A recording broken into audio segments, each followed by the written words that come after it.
힘들고 어려운 시간들을 우리가 보내고 있습니다. 특별히 자영업을 하시거나 하루하루의 생계를 살아가야 하는 분들에게는 질병과 함께 경제적 어려움이 참 많은 시간들을 우리가 지나가고 있는 것이 아닌가 싶은 생각이 듭니다. 그래서 요즘은 즐겁다, 행복하다, 인생 살맛난다 라는 말을 하기보다는 참 힘들다, 언제까지 견뎌야 되나 라는 말이 우리 입에 너무 많이 자주 오르내리고 있죠. 유례없는 그런 위기와 고통의 시간을 우리가 보내고 있는 것 같습니다. 오늘 이 말씀이 저와 여러분에게 주시는 하나님의 따뜻한 위로, 그리고 격려, 또 힘이 될 수 있기를 간절히 소망합니다. 우리가 지금 힘든 시간을 보내는 것처럼 이스라엘 민족에게도 아주 견디기 어려운 고통의 시간이 있었습니다. 나라가 망하고 바벨론으로 포로로 잡혀갔던 바벨론 포로 시기였지요. 구약 성경의 대부분은 이스라엘이 이렇게 바벨론에 패망한 이후에 성경에 능통했던 서기관 그룹에 의해서 본격적으로 기록되기 시작했습니다. 그들이 포로로 잡혀오고 나서야 이제 하나님을 바라보려는 노력을 시작했던 것이죠.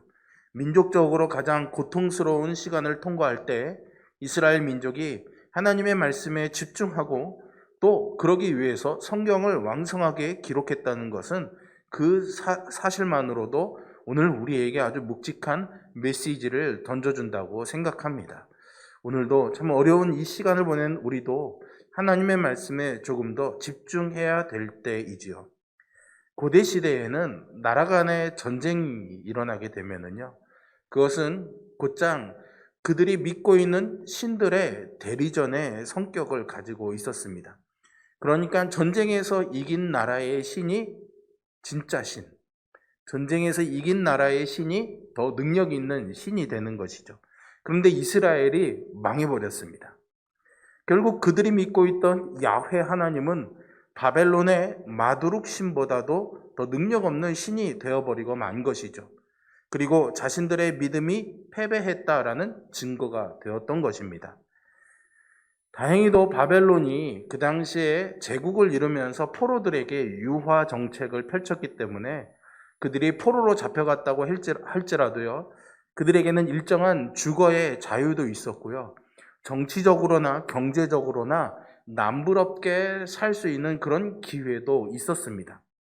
그런 생활에 이스라엘이 점점 익숙해져 가면서 어느새 그 사회에서 살아남기 위한, 그리고 그 사회에서 성공하기 위한 방법들을 이스라엘이 찾기 시작했죠. 그러다 보니까 어느새 바벨론의 신이었던 이방신 마두룩이 하나님의 백성들의 삶에 점점 영향을 미치게 되었습니다.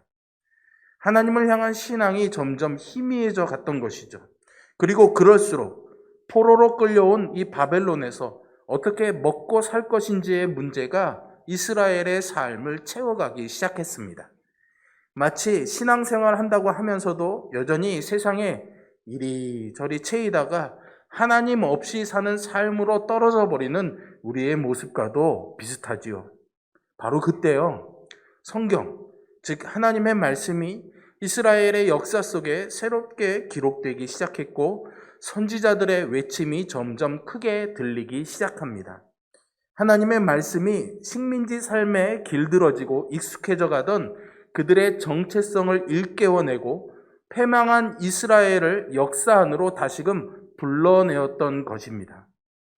이스라엘하고 불려지던 그들의 민족의 이름은 창세기에 기록된 야곱의 이름에서 유래합니다.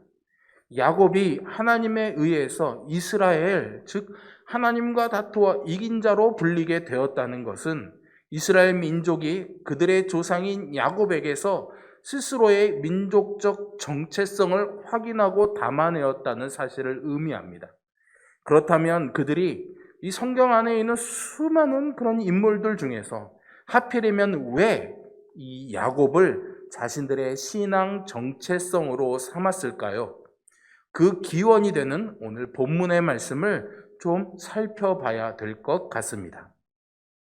여러분들이 잘 아시는 것처럼 야곱은 쌍둥이 중에 둘째였습니다. 당시 고대 근동의 관습에 의하면 장자만이 축복을 받을 수 있었으니 야곱은 형의 장자권을 탐내게 되었고 결국 팥죽 한 그릇에 사고 아버지와 형을 속여서 장자의 축복을 받게 됩니다. 이것이 발단이 되어서 형 에서의 미움을 받게 되고 그 형의 그 미움으로 인한 위협에서 도망가기 위해 외삼촌 라반의 집으로 도망치죠. 오랜 세월이 흐르고 나서 야곱은 이제 고향으로 돌아오게 됩니다. 도망갈 때에는 돌베개를 베고 자야 할 만큼 황망하게 도망쳐 나올 수밖에 없었는데요. 이제는 4명의 자녀와 자녀들, 4명의 아내와 자녀들, 그리고 많은 재물들까지 이제는 완전히 다른 상황이 되어서 돌아오고 있습니다. 아마도 야곱의 마음이 그러지 않았을까요? 야, 나 이렇게 성공했어. 옛날에 왜 서울 가서 성공하면 자가용 끌고 시골집에 갈 때 어깨 한 쫙 힘들어 가던 그런 금의 환양의 마음이었겠죠. 그런데 자신감 넘쳐 보이던 이 야곱의 걸음이요, 고향을 지척에 둔 야복강 앞에서 갑자기 멈춰집니다. 남부러울 것 하나 없어 보이는 그였지만 고향이 가까워질수록 그의 마음은 초조하고 불안하고 두려움에 사로잡혔습니다. 재물과 아내들과 자녀들까지 모두 먼저 강으로 건너가게 했는데 정작 야곱 자신은 강가에 남아서 한 걸음도 앞으로 나아가지 못하고 있습니다. 형 에서에 대한 두려움 때문이었습니다.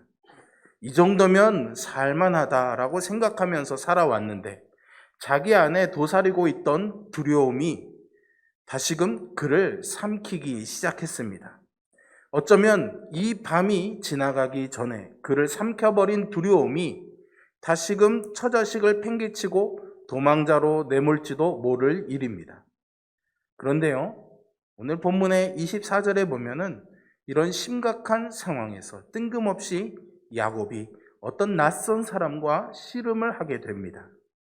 이런 상황에서 낯선 사람과의 씨름이라니 이게 도대체 무슨 일일까요? 또 그 사람은 갑자기 어디서 튀어나온 것일까요? 여하튼 이 씨름은 날이 셀 때까지 계속됩니다. 이 사람이 야곱을 이길 수 없다고 생각하고 갑작스레 야곱의 허벅지 관절을 쳐서 어긋나게 만듭니다. 사실 스포츠 경기라고 생각하면은 비겁한 반칙이죠. 씨름이라는 것이 제 다리에 힘을 주고 서야 하는 것인데요. 이렇게 되면 야곱의 입장에서는 이길 수 없는 승부를 하게 되는 겁니다. 하지만 그대로 포기할 수 없는 야곱이지요. 자신을 축복해야지만 놓아주겠다라고 말하면서 낯선 이를 붙들고 있던 이 손을 악착같이 움켜집니다. 얼마나 간절하고 치열했으면 그랬을까요? 그 몸부림이 참으로 처절해 보입니다. 그리고 한편으로는 발꿈치를 뒤잡은 자라는 이름을 가진 야곱답기도 하다라는 그런 생각도 해보게 됩니다. 사실 이미 부족한 것은 없어 보일 만큼 성공을 이룬 야곱이죠. 형 에서에게 먼저 보낸 예물만 봐도 그가 얼마나 큰 재력가가 되었는지 알 수 있습니다. 아내도 있고 자녀들도 있습니다. 그 당시에는 소위 성공, 부유함, 그런 뭔가 화려한 인생을 사는 것의 상징이 재산과 자녀들이었는데 야곱은 이미 이런 것들을 다 성취한 것이죠. 어쩌면 그가 형 에서로부터 장자의 명분을 빼앗을 때도 또 외삼촌 라반의 집에서 악다구니처럼 삼촌과 다퉈가며 재물을 얻어낸 것은 사실은 이런 삶을 이루기 위했던 것들일지도 모릅니다. 그런데 지금 그 모든 것을 다 떠나보낸 채 사력을 다해서 복을 달라고 야곱이 매달리고 있죠. 그것은 어찌 보면 그런 모든 것들이 야곱에게 복이 되지 못했다라는 반증이기도 합니다. 도대체 허벅지 관절이 어긋나 버린 이 고통을 꾹꾹 참아가면서 그렇게까지 간절히 구했던 복은 무엇이었을까요? 복의 우리말의 사전적인 뜻을 찾아보니까 이렇게 되어 있습니다. 생활에서 누리게 되는 큰 행운과 오붓한 행복이라고요. 그리고 어떤 사전에는 이렇게 되어 있더라고요. 어떤 대상으로 하여 만족과 기쁨이 많음을 이루는 말이라고 합니다. 그러니까 소소한 행복들, 또 어떤 삶에서 만족을 얻고 기쁨을 얻게 되는 것들, 그런 것들이 복의 의미로 우리말에서 이해되고 있는 것이죠. 그런데 야곱에게는요, 그동안 그가 제 손으로 일구어낸 그 모든 것들이 이 순간만큼은 그에게 전혀 기쁨이나 만족이 되고 있지 못합니다. 그 많은 재물도, 사랑하는 아내와 자녀들도 그의 마음 깊은 곳에서 올라오는 고통에서 그를 건져줄 수 없습니다. 강 저편에 있다는 것이 바로 그런 의미이겠죠. 모두가 다 지나온 시절 없을 때에는 그렇게 간절했던 것들인데요. 막상 가지고 난 이후에는 만족도 기쁨도 줄 수 없으니 야곱은 그것들이 이제야 진짜 복이 아니었다라는 것을 깨닫게 된 겁니다. 야곱은 지금 홀로 남겨진 이곳에서 두려움과 불안이 아닌 만족과 기쁨으로 이끌어줄 수 있는 그런 복이 필요했던 거죠. 하지만 그 사람은 이 복을 구하고 있는 야곱에게 축복해 주지는 않고요. 대뜸 그의 이름을 물어봅니다. 그리고는 또 뜬금없이 그의 이름을 이제부터 야곱이 아닌 이스라엘이라 부를 것이다 라고 말해주고는 떠나가 버립니다. 그러니까 낯선 사람이 이 야곱에게 주었던 복은 바로 이스라엘이라는 이름인 셈이죠. 그 이름의 뜻은 하나님과 겨루어 이긴 사람입니다. 그리고 이것이 나중에 민족을 이루는 그의 후손들의 정체성과 이름이 됩니다. 이런 것이 무슨 복인지 도무지 이해가 되지 않습니다. 여기서요, 우리는 두 가지 질문을 할 수가 있습니다. 첫 번째는 도대체 사람이 하나님과 겨루어 이긴다라는 것이 가능한가 이고요.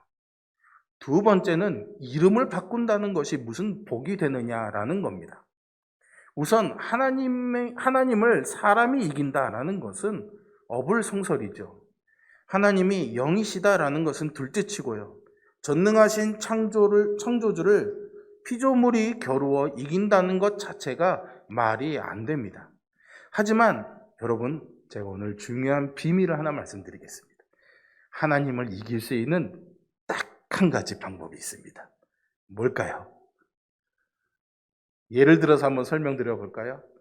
제가 저희 아이들과 이렇게 놀아주거나 게임을 하면 아이들이 꼭 아빠를 이기고 싶어 합니다. 애들은 왜 다 그런지 몰라요. 무조건 아빠를 이기고 싶어 합니다. 이기지도 못할 거면서. 저도 승부욕이 좀 있고 옹졸해가지고 애들한테 절대로 져주지 않습니다. 애들 많이 울렸습니다. 그래서 제가. 그러다가 점점 아이들이 이 지는 것을 감당하지 못하는 한계 상황이 왔다는 것을 제가 깨닫게 되면 어떻게 할까요? 져주죠. 우리가 하나님을 이길 수 있는 유일한 방법은 하나님이 우리에게 져주시는 것입니다. 물론 하나님이 우리에게 져주셔야 될 그런 의무나 책임이 있는 것은 아니죠. 우리가 하나님을 대하는 것과 같은 그런 입장에서 보면 하나님이 우리에게 져주시지 않는 것이 더 당연해 보이기도 합니다. 나 같은 것에게 하나님이 어떻게 져주십니까? 하지만 하나님은 기꺼이 야곱에게 져주심으로 우리에게 져주시는 하나님이 되셨습니다. 할렐루야. 하나님이 씨름해서 져주셨다라는 이 말은 어찌 보면 제 힘으로 살아보려고 악다구니 쓰며 몸부림쳤던 이 야곱에게 하나님이 그래, 내가 너에게 이제 복이 되어줄게 라고 결정하셨다라는 말이 되죠. 야곱은요, 태어날 때부터 지금까지 생존과 복을 위해서 아버지와 형, 삼촌과 사람들과 다투어 왔습니다. 자기 자신과 다투어 왔고요. 제게 주어진 거친 인생과도 끊임없이 다투어 왔습니다. 어디를 가도 그러다 보니 만족이 있을 수가 없고요. 머무는 곳마다 늘 갈등과 불안, 두려움에 휩싸인 채 살아왔고 뒤처지고 빼앗기면 죽을지도 모른다는 강박관념에 평생을 시달린 삶이었습니다. 그리고 그 정점이 바로 이 야복강 나루였던 것이죠. 그렇게 애쓰고 그렇게 달려왔는데 그리고 이루었다라고 생각했는데 형 에서의 분노에 모든 것이 다 날아갈 것 같은 이 두려움, 걱정, 염려가 그를 흔들어 놓고 있었던 것이죠. 그런데 그가 이제 하나님과 겨루어서 이긴 사람이 된 겁니다. 아니요, 하나님이 기꺼이 져주시기로 한 단 한 사람이 된 것이죠. 모든 것이 되시는 하나님께서 져주셨으니 이제 그는 모든 것을 가진 사람이 되었습니다. 다툴 필요도 없고요. 속이거나 상처 입고 두려워하지 않아도 됩니다. 하나님은 그를 고통과 불안으로부터 벗어나 두려움에서 자유하게 해주시는 구원이 되셨죠. 여러분, 그렇다면 정말 이것이 단순히 신앙적 의미 이상의 복이 될 수 있었을까요? 여러분, 히브리어로 복이라는 단어는 바라크입니다. 이 바라크에는 여러 가지 의미들이 담겨져 있습니다. 하나님께 무릎을 꿇다라는 의미도 있어가지고 예배한다라는 뜻으로 사용되기도 하고요. 찬양한다라는 뜻으로도 사용되어집니다. 그리고 오늘 본문에서처럼 복을 빌다라는 의미도 사용되어지고 있습니다. 그러므로 어떤 상황 속에서도 하나님께 무릎을 꿇을 수 있다는 것, 또한 그렇게 꿇어버리는 무릎 앞에 언제나 하나님이 함께 계시는 인생이라면 그것이야말로 복인 것이죠. 하나님을 인정하는 것이 복이라는 말은 바로 나에게 져주시는 하나님이 함께 계신다라고 믿는 것입니다. 여러분, 이것을 믿으십니까? 그리고 이것이 우리의 복이 되어야 될 줄로 믿습니다. 고개를 드시고 저를 쳐다보세요. 네. 브니엘이라는 이 장소에서 하나님을 경험한 이후에도 야곱의 상황이나 문제는 여전히 그대로입니다. 바뀐 것은 오직 그의 이름뿐이죠. 하지만 이름이 바뀌었다는 것은 이기고 싸우고 채워야 되는 이 삶을 투쟁하듯 살아왔던 그의 실존이 이제는 하나님이 함께 하심을 믿으며 그 사실에 기대면서 사는 사람이 되었다라는 것을 말해줍니다. 이것이 야곱의 하나님 경험이 가져다 준 인생의 변화로서의 복인 것이죠. 바벨론 포로 시대의 선지자들이나 서기관들이 말씀을 기록하고 선포함으로 이 이스라엘에게 가르쳐주고 싶었던 것이 바로 이것입니다. 야곱이 하나님과 씨름하며 뒹굴며 함께할 때 이스라엘이 된 것처럼 이스라엘은 하나님과 함께할 때 이스라엘일 수 있다라는 이 사실이죠. 하나님이 나와 함께 하신다라는 이 영적인 경험을 한 이후 야곱은 아무 말 없이 강을 건너 형을 향해서 나아갑니다.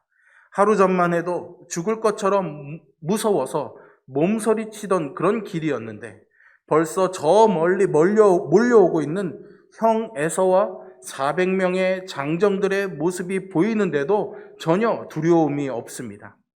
이제야 그를 짓누르던 두려움과 공포, 제 손으로 자기 구원을 이루어내야 한다는 그 쫓기는 삶에서 구원받은 것이지요. 지금 그의 행색을 보면 사실은 말하기 참 그지없습니다.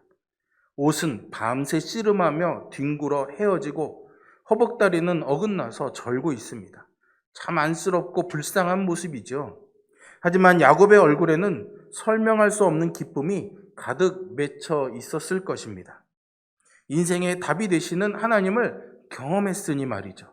그래서 오늘 본문에는 그런 야곱의 마음을 마치 그림처럼 묘사하고 있습니다.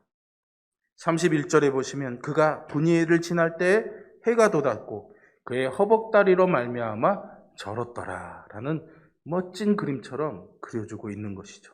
그런데 여러분, 해피엔딩일 것 같은 이 그림에 한 가지 문제점이 있습니다. 뭘까요? 평생을 야곱은 다리를 절며 살아가야지 됩니다. 하나님과 겨루었던 흔적이죠. 이제부터는요, 어디론가 제 뜻대로 가려고 할 때마다 그의 걸음은 절뚝일 수밖에 없습니다. 그러니 앞으로 열릴 생의 길은 하나님께 맡기며 살아가야 하는 것이죠. 다리를 저르며 걸고 있는 이 야곱을 생각해 보니까 괜시리 짠해지기도 하죠. 그런데 사실은 이것이 바로 우리의 모습 아닙니까? 온전한 것 같지만 부족하고 괜찮은 것 같지만 비틀거리고요. 채워진 것 같지만 허무하며 멀쩡해 보이지만 아프기만 한, 그리고 결국에는 죽음 앞에 놓여 있는 인생의 길을 절뚝거리며 걷는 것이 우리의 모습입니다. 다리를 절며 걸어야 했던 그 야곱이야말로 하나님을 만난 사람, 하나님이 함께 해주시는 사람이었습니다. 그러니 우리 인생에 소망이 있습니다. 우리도 이제 하나님의 도움으로, 하나님의 은혜로 살아가면 됩니다. 더는 걸음을 온전하게 보이려고 힘을 주지 않아도 됩니다. 더 이상 애써 채우고 얻고 이루려고 몸부림치지 않아도 괜찮습니다, 여러분. 비록 비틀거려 보일지라도 하나님이 함께 하시니 결코 뒤처지거나 넘어질 일이 없습니다. 이쯤에서 이제 우리는 야곱이 아닌 우리의 삶을 돌아봐야 합니다. 여러분들에게는 하나님을 향한 간절함이 얼마나 크십니까? 야복강에서 허벅지 뼈가 꺾일 정도로 그 극심한 고통에서도 잡은 것을 놓지 않던 그 야곱의 간절함이 있으신지요? 다시 말해 하나님께 내 삶을 모두 맡기며 의지하며 살고 있느냐라는 것입니다. 아마도 대부분의 신앙인들은 나는 하나님께 내 삶을 맡겼다라고 생각합니다. 정말 그럴까요? 사실은 이것도 우리 힘으로는 할 수 없는 일입니다. 제가 한 2년 전인가 이 본문으로 고통의 문제에 대해서 여러분들과 말씀을 나누었는데요. 그때 이 말씀을 준비하면서 제 마음에 아주 강하게 왔던 하나님의 마음이 있었습니다. 야곱이 밤새도록 씨름하며 서 있기도 힘들 정도로 뼈가 부러져서 무너졌는데도 그가 하나님과 겨루어 이길 수 있었던 것은 야곱이 힘이 없어서 놓치고 있을 때 하나님이 그를 붙잡고 계셨기 때문이죠.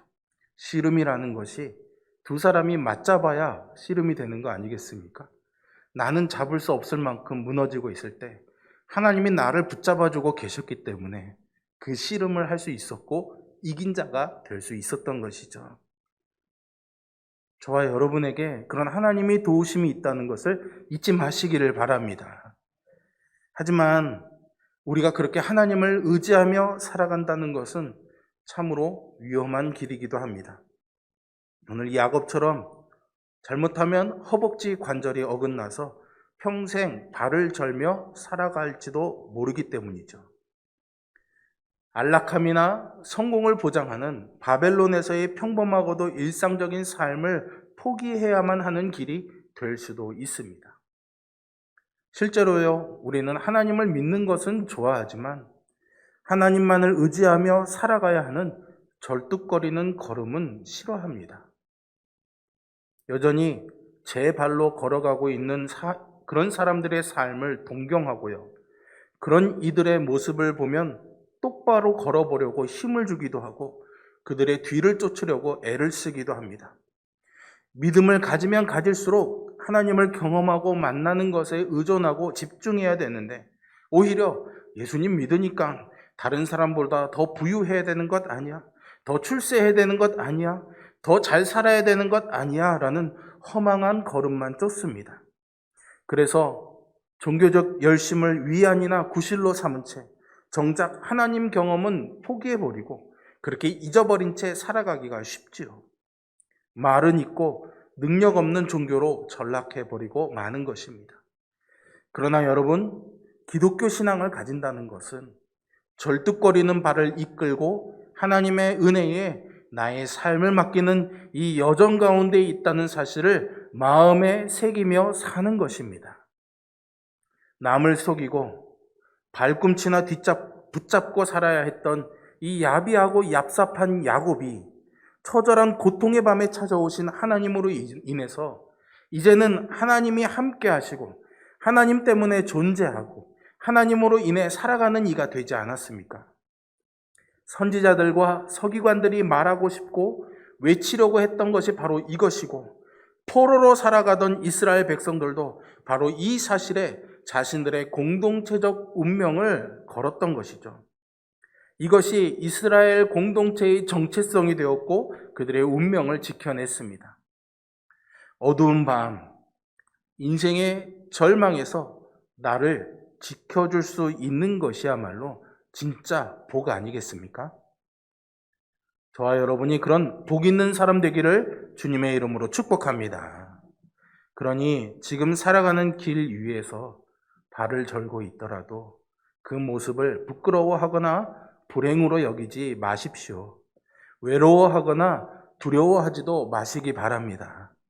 절뚝거리며 걷는 우리를 재촉하지 않으시고 같은 모습으로 함께 걸어내 주시는 주님이 계시니까는요. 주님으로 인해 이미 하나님께 이스라엘로 받아들여졌으니 우리는 그것만으로도 충분합니다. 하나님 없이 제 발로 걸을 수 없는 발을 그렇게 쩔뚝거리며 걸어가야 하는 야곱과 같은 우리를 부르시는 그 주님의 위로로 힘내시기를 주님의 이름으로 축복합니다. 기도하겠습니다.